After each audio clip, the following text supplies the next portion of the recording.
கூடிய சீக்கிரமே சேதுவும் தமிழ்ச்செல்வியும் ஒண்ணா சேர்ந்தா நல்லா இருக்கும்னு நீங்களும் நினைச்சா இந்த வீடியோவுக்கு லைக் பண்ணிட்டு வாங்க நாளைக்கான ப்ரமோக்கான ப்ரிடிக்ஷன் என்னன்னு பார்க்கலாம்.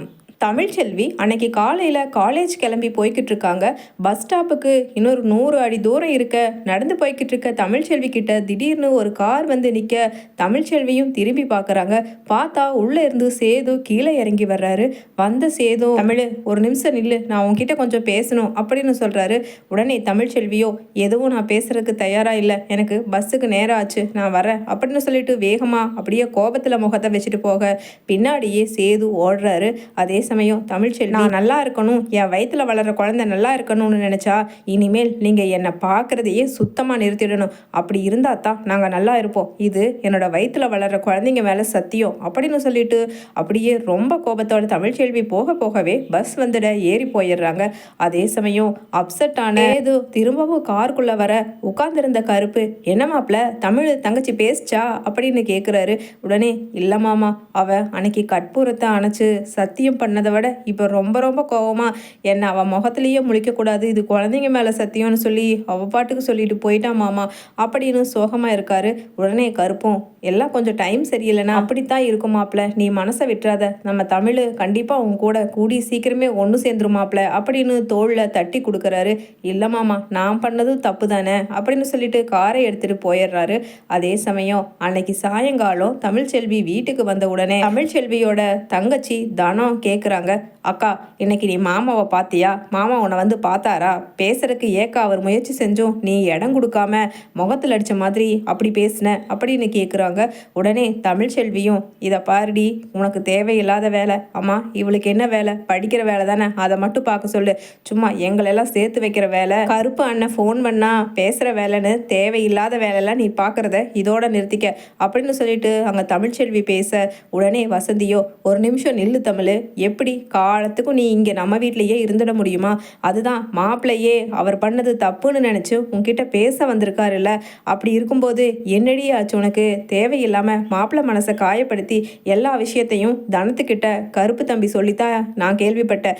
நீ ஏன் தேவையில்லாமல் அப்படி குழந்தைங்க மேலெல்லாம் சத்தியம் பண்ணிக்கிட்டு இருக்க, ஆவேசமாக எல்லா குடும்பத்திலையும் இருக்கிறது தான் பிரச்சனை, எடுத்தோம் கவுத்தன்னு சொல்லி அவசரப்பட்டு நீ பாட்டுக்கு இப்படி நடந்துக்கிறது சுத்தமாக சரியில்லை தமிழ் அப்படின்னு சொல்ல உடனே தமிழ்ச்செல்வி சொல்கிறாங்க, எது நல்லது கெட்டதுங்கிறது எனக்கும் தெரியுமா, என்னோட மனசுக்கும் உணர்ச்சிகள் இருக்குது, சும்மா எல்லாத்தையும் பொறுத்து போகிறதுங்கிறது வேற, இதெல்லாம் உங்ககிட்ட சொன்னால் புரியாது, இத்தனை கஷ்டத்தை நான் பட்டதை கூடவே இருந்து பார்த்துட்டு திரும்பவும் அந்த ஆள் வந்து பேசினாருங்கிறதுக்கு வேண்டி என்னை அப்படியே வாய் இழிச்சிட்டு கூட போக சொல்கிறியா, இதை விட என் வாயில் ஏதாவது கோபமாக வந்துட போகுதுமா, போய் வேலையை பாருமா அப்படின்னு சொல்லிட்டு தமிழ்ச்செல்வி வசந்தியை நல்லா 4 கடி கடிச்சு விட்டுறாங்க. உடனே என்னமோ பண்ணுடி, என்னமோ பண்ணு, எல்லாம் உங்கள் அப்பாவை சொல்லணும், பொட்ட பிள்ளைங்கன்னு சொல்லி ஆரம்பத்திலிருந்து செல்லம் கொடுத்து வளர்த்துனதுக்கு இன்னைக்கு நல்லா அனுபவிக்கிறாரு அப்படின்னு சொல்லிட்டு வசந்தியும் போயிட மறுநாள் காலையில் தனம் வழக்கம் போல காலேஜுக்கு போகிறாங்க. அதே சமயம் அங்கே ஈஸ்வரி, சித்ரா, ஐஸ்வர்யா 3 பேருமே பிளான் போட்டு எங்கள் தமிழ்ச்செல்வியை பழி வாங்கணும்னா இன்னொரு வழி இருக்குது, அவளோட தங்கச்சி காலேஜுக்கு தனியாக தானே அந்த காட்டு தடத்தில் போய்கிட்டு இருப்பா, அப்போ அவளை பயமுறுத்துகிற மாதிரி 4 ரவுடிங்களை அனுப்பி திமிர் பண்ணிக்கிட்டு இருக்க இந்த தமிழ்ச்செல்விக்கு நம்ம யாருன்னு கொஞ்சம் குளிர் ஜோரம் வர வைப்போம் அப்படின்னு சொல்லிட்டு 4 ஆளுங்களை அனுப்பிச்சி வைக்கிறாங்க. அதே சமயம் வழக்கமாக காட்டு தடத்தில் போய் பஸ் ஸ்டாப்புக்கு ரீச் ஆகிற தனம் போய்கிட்டு இருக்காங்க. அவங்க 4 பேருமே குறுக்காட்ட, என்ன ஐயோ தயவு செஞ்சு என்னை விட்டுருங்க ப்ளீஸ், நீங்கள் யார், எதுக்காக இப்படி என்னை குறுக்காட்டுறீங்க அப்படின்னு கேட்குறாங்க தனம். உடனே என்ன 4 ஆம்பளைங்க ஒரு பொண்ணை குறுக்காட்டுறாங்கன்னா எதுக்கு குறுக்காட்டுவாங்கன்னு உனக்கு தெரியாதா, நீ இங்கே என்ன சத்தம் போட்டாலும் உன்னை காப்பாத்துறதுக்கு ஒரு காக்கா குருவி கூட வராது அப்படின்னு சொல்லிட்டு அதில் இருக்கிற ரவுடியில் இருக்க ஒருத்தன் மீசையை முறுக்கிக்கிட்டு அப்படியே தனத்துக்கிட்ட பக்கமாக வர அங்கே வீட்டில இருந்து கருப்பு சேதுவை கூட்டிட்டு காரில் ஏறி உட்கார்ந்த உடனே, மாப்பிள்ள இன்னைக்கு ஒரு வாட்டி நாம தனத்துக்கிட்ட நேரடியாக போய் பேசுவோம், தமிழ்ச்செல்வியோட மனசை கொஞ்சம் கொஞ்சம் அவளை மாற்ற சொல்லுவோம், அவள் காலேஜ் போகிறப்ப அந்த தடத்து வழியாக தானே போவா, அப்போ போய் நம்ம பார்த்து பேசுவோம் அப்படின்னு சொல்லிட்டு சொல்கிறாரு. உடனே சேதுவும், இல்லை மாமா, எனக்கு என்னமோ தமிழ் மனசு மாறுவான்னு தோணலை, ஏன்னா அந்த அளவுக்கு நானும் அவளை சந்தேகப்பட்டது தப்பு தானே, எந்த முகத்தை வச்சுட்டு நான் அவளை போய் கூப்பிடுறதுன்னு நேத்தே நான் யோசித்தேன். இருந்தாலும் எப்படியாவது என்னை மன்னிச்சு நம்ம வீட்டுக்கு திரும்பவும் என் கூட வாழ வந்துட மாட்டாளான்னு சொல்லி உள்ளுக்குள்ளே ஒரு ஆசை இருந்துச்சு. அதுக்காகத்தான் நான் போனேன் மாமா.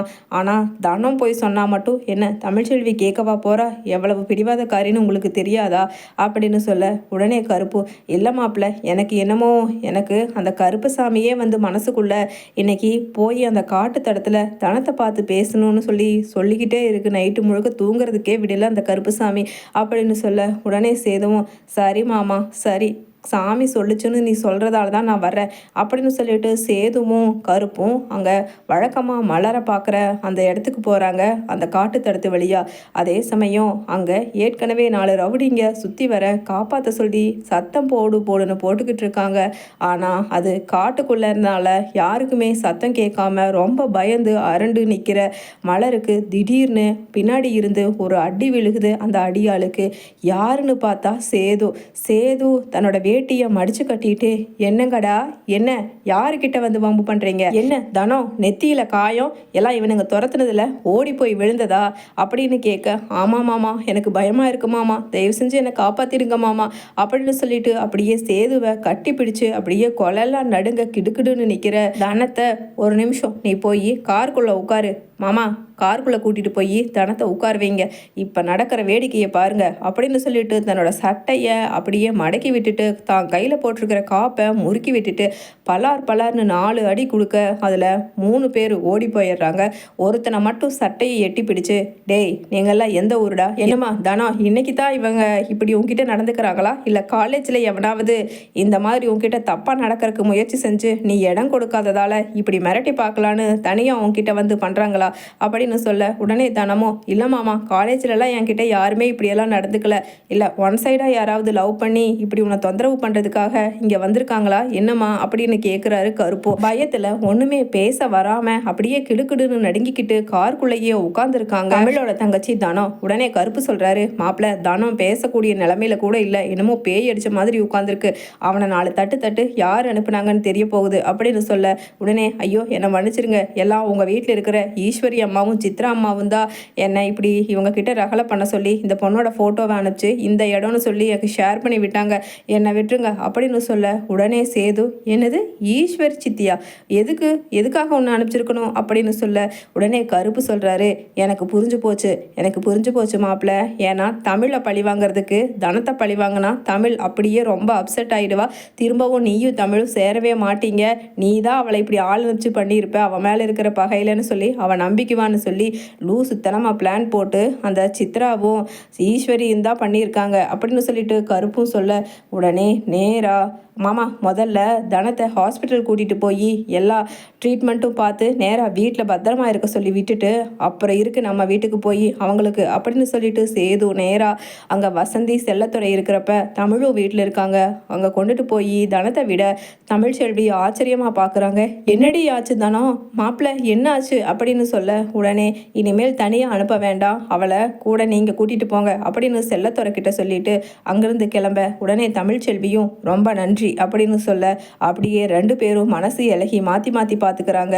அப்போ இல்லை நான் தான் மன்னிப்பு கேட்கணும், ஏன்னா இப்போ கூட இங்கே தனத்தோட இந்த நிலைமைக்கு காரணம் எங்கள் வீட்டு ஆளுங்க தான் அப்படின்னு சொல்லிட்டு சொல்ல உடனே தமிழ்ச்செல்வியும் இப்போவாவது புரிஞ்சுக்கிட்டீங்களே அப்படின்னு சொல்லிட்டு பார்க்குறாங்க.